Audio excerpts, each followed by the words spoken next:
If I don't write to you for 2 days, something happened. What? What do you mean by that?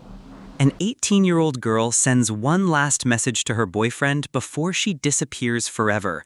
Her crime? Saying no to marrying someone she didn't love. This is the story of Saman Abbas, a young woman who paid the ultimate price for choosing her own path. In April 2021, in a small town in northern Italy, a young Pakistani woman named Saman Abbas vanished without a trace. She was just 18 years old, full of dreams and hopes for her future. But Saman's story isn't just about a missing person, it's about the tragic clash between tradition and freedom, between family expectations and personal choice. What happened to Saman would horrify many and shine a light on a dark practice that still exists in our modern world. She was born in Pakistan, but Italy was where Saman Abbas grew up. Her family had moved to Novalara, a quiet farming town in northern Italy. From the outside, their life looked ordinary, just another immigrant family trying to build a future. But behind the walls of their modest home, a different story was unfolding. Saman was bright, curious, sharp-eyed, and full of questions. She went to school like any other teenager, made friends, laughed, and tried to find her place in the world. But even at school, there were signs that Saman was carrying something heavy. She often kept to herself. Her teachers later said she seemed older than her age, like someone who had already seen too much. At home, Saman was expected to follow strict rules that came not just from her parents, but from deeply rooted cultural traditions. She had to dress modestly, she wasn't allowed to go out alone, she couldn't speak freely, and dating, that was out of the question. But as she grew older, Saman started to push back. She wanted to live like her classmates. She wanted to make her own choices about what to wear, what to believe, and who to love. And slowly, quietly, she started to rebel. She stopped wearing the hijab. She posted pictures of herself online, smiling and free. She began to share her thoughts on love, religion, and independence. And most dangerously, in the eyes of her family, she fell in love with a boy they didn't approve of. The boy was Pakistani too, but he had grown up in Italy, just like her. They connected. They dreamed of a future where they could live without fear. He treated her like an equal. And for Saman, that felt like freedom. But freedom came at a cost. Her parents found out about the relationship. They were furious. To them, Saman had brought shame to the family. They warned her, threatened her, told her that love wasn't her choice, it was theirs. The pressure grew stronger. In late 2020, Saman turned to the authorities for help. She confided in school staff and social workers, telling them she was afraid her parents would force her into a marriage with a man in Pakistan, someone she had never met. And so, she was placed in a shelter, a safe house for young women escaping family violence. There, for the first time, she was able to breathe. She sent happy selfies to her boyfriend. She made plans for the future. She imagined a life where she could go to college, choose her path, and maybe even become a nurse one day. But her heart ached, because despite everything, she still loved her family. And when they begged her to come home, promising they would change, that she wouldn't be harmed, Saman believed them. It was April 2021 when she made the decision that would change everything. She left the shelter and returned to her family's home in Novalara. She thought things might be different, that maybe love could win over fear. But the moment she stepped through that door, everything changed. Saman didn't know it yet, but the clock had already started ticking. When Saman returned home in April 2021, the air inside the Abbas house was different. There were no warm hugs, no smiles, just cold eyes, heavy silence, and the feeling that something was deeply wrong. The promises her parents had made, that she'd be safe, that things would be different, were already starting to crack. She had given up her safe space at the shelter because she wanted to believe in family. But now, back in that house, she could feel it in her bones. They hadn't forgiven her. Not for removing the hijab, not for having a boyfriend, not for choosing her own life.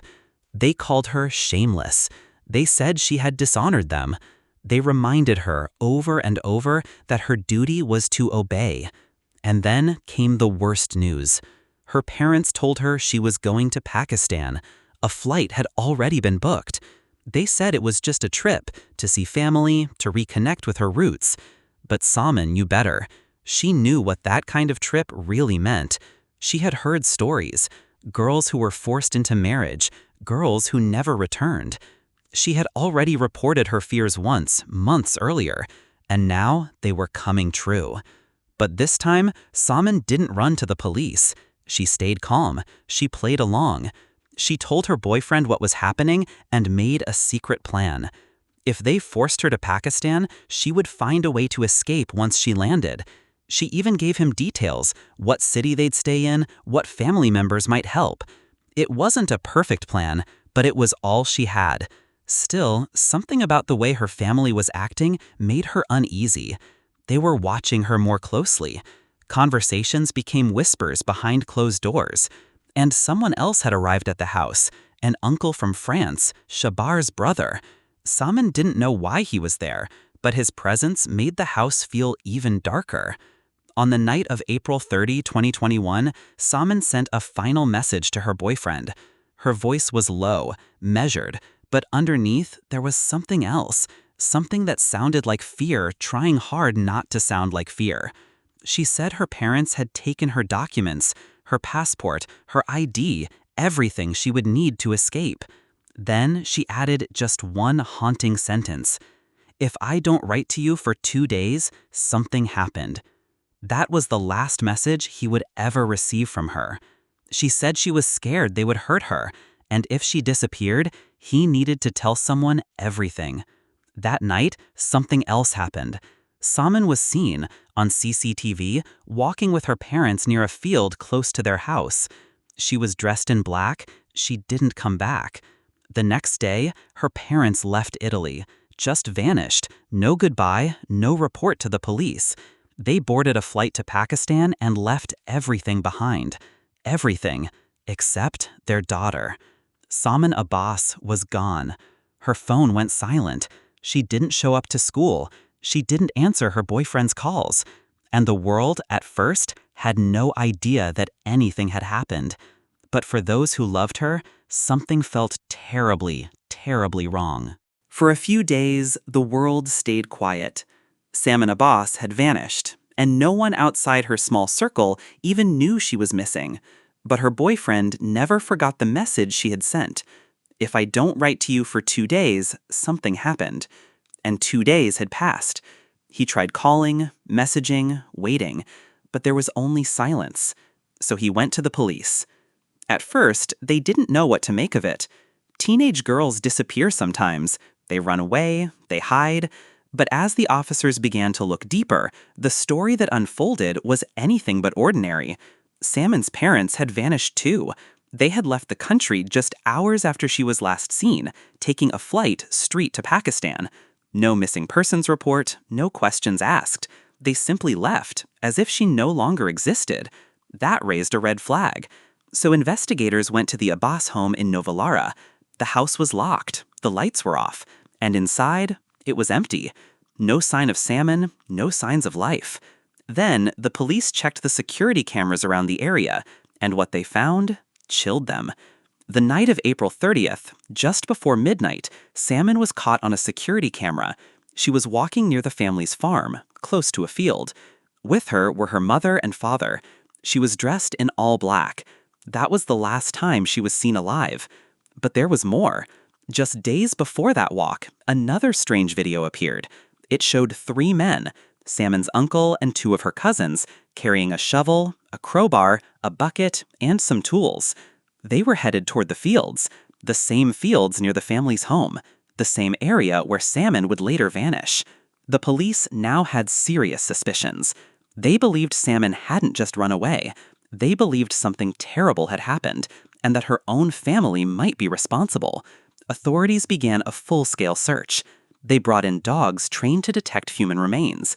They searched the fields, the irrigation canals, and the nearby greenhouses.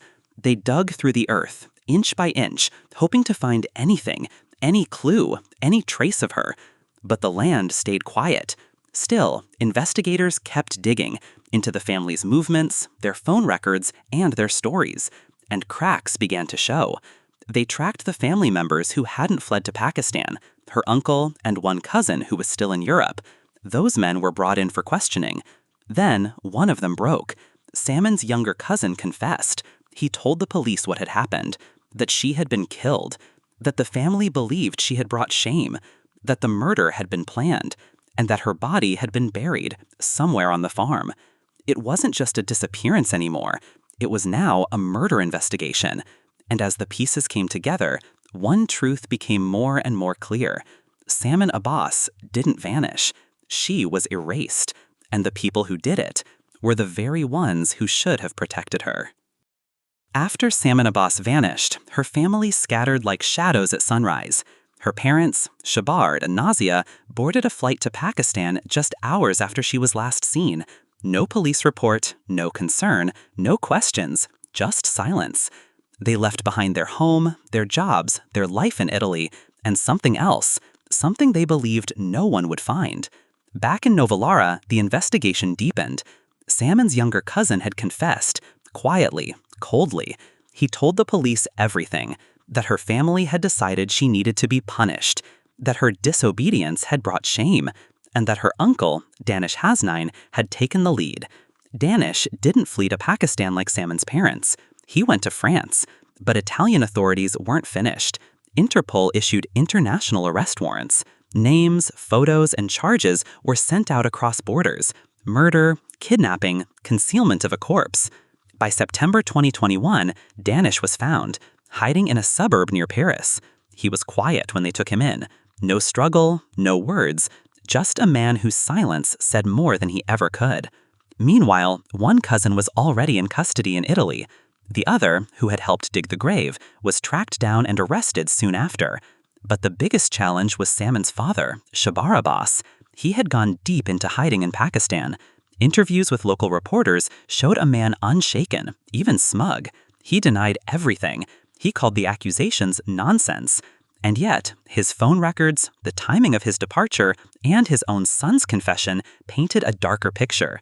Shabar had allegedly made a call from Pakistan shortly after Saman's death, saying, "We killed her. I feel proud." Italy requested his extradition, and after long negotiations between the two countries, he was arrested in November 2022 in the city of Jalam. But Saman's mother, Nazia, was nowhere to be found. Some believe she went into hiding with help from extended family. Others think she might never be found. As the suspects were brought back to Italy one by one, a haunting truth became clear. This wasn't a crime of passion. It was a decision, planned, agreed upon, and carried out together. A family, bound by blood, had turned on one of their own. And for what? For choosing freedom? For falling in love? Now, they would face the consequences. But the girl they silenced could no longer speak. For over a year, Saman Abbas was missing. No body, no grave, just a name whispered in courtrooms and news reports. A girl lost in silence. But the land never forgets, and neither did the police. After months of chasing shadows, it was a confession from one of Saman's younger cousins that finally turned the tide.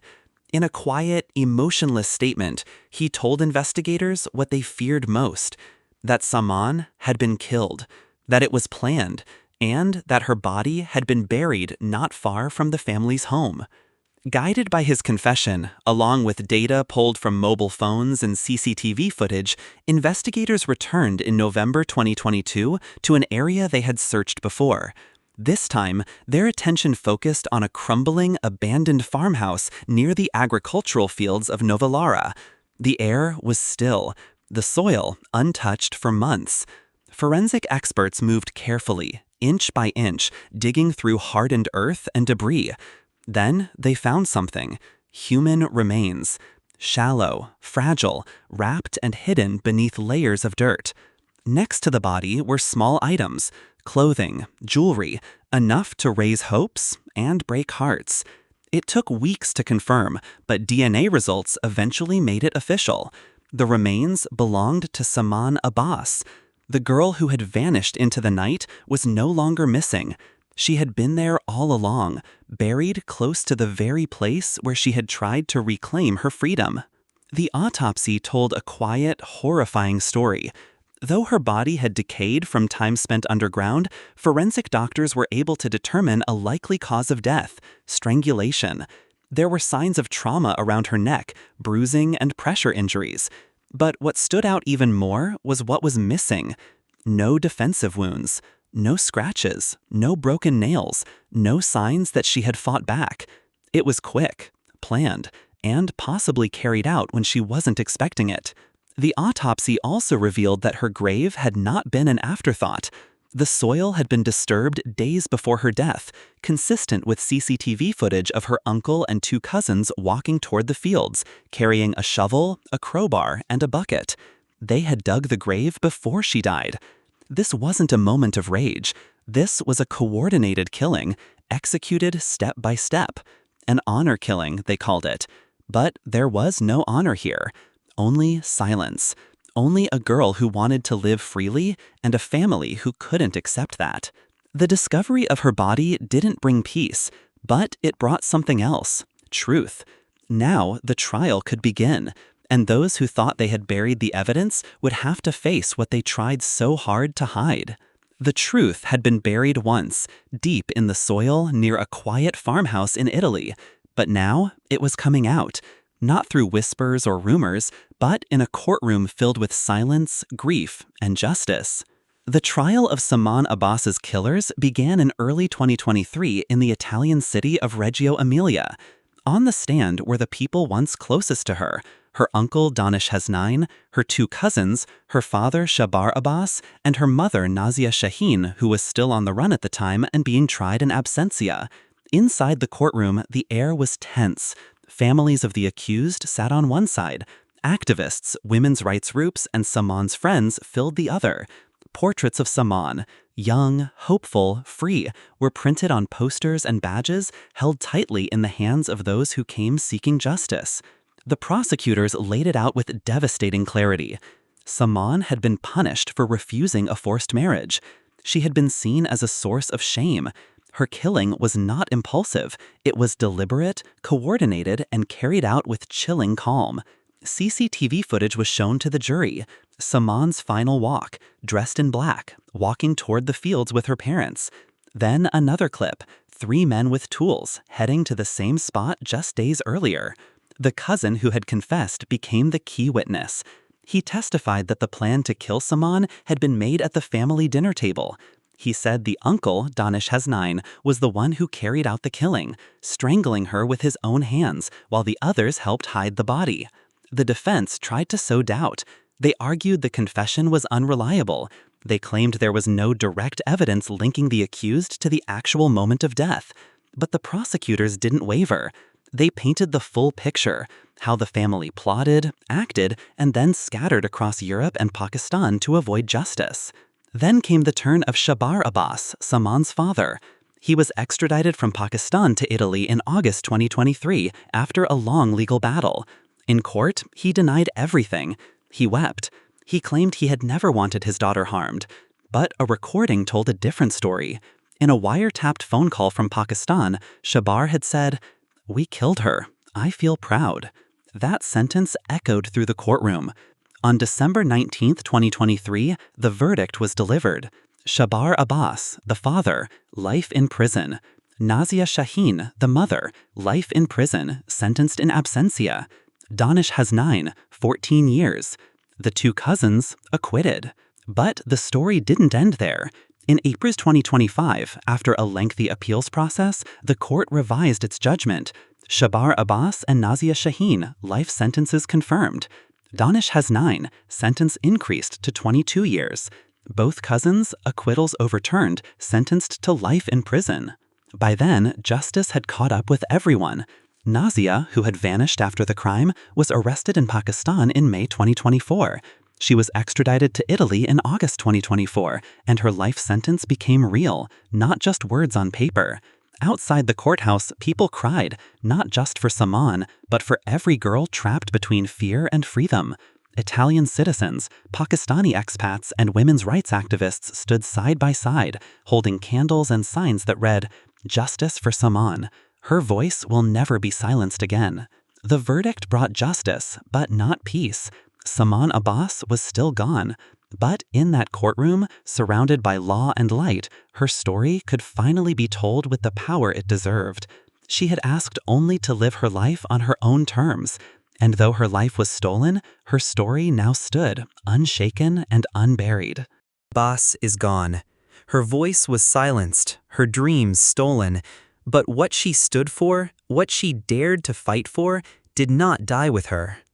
Her story is more than a tragedy. It is a mirror, a harsh reflection of what can happen when control is disguised as culture and violence hides behind the word honor. Saman didn't run from her family because she hated them. She ran because she wanted to live her life freely, to love who she chose, to be safe. That was all. But the cost of that freedom was her life. After her death, something changed in Italy. People began to speak louder. Protesters marched. Politicians paid attention. The law, already in place since 2019, was no longer just ink on paper. It was enforced. Forced marriage, even if arranged outside of Italy, became a clear and punishable crime. And for the first time, it was made absolutely clear: honor is not a defense for murder. Her story opened the eyes of a nation. It reminded everyone that abuse doesn't always look like bruises. Sometimes it's hidden in silence, in obedience, in fear of one's own home. The courtroom victories were important. Her killers were caught, tried, and sentenced. But the real justice? It's in the change that followed. Schools, shelters, and outreach programs began to focus more on girls from vulnerable backgrounds. Conversations began happening within immigrant communities, conversations about control, about tradition, and about the meaning of real love. And most of all, people remembered her. They carried photos of her in marches, lit candles in her name. Her story traveled across countries, sparking debates and tears in living rooms far from Novellara. Saman's life was short, but it mattered. Her bravery forced the world to look at something it often tries to ignore, and her legacy? It will live on in every girl who now dares to say no, knowing she's not alone. So if her story moved you, if it made you think, cry, or sit in silence, then don't let it fade. Keep it alive. Subscribe to this channel because we'll keep telling the stories that need to be told, the ones that aren't easy, but that matter the most. For Saman, and for every girl still waiting to be heard.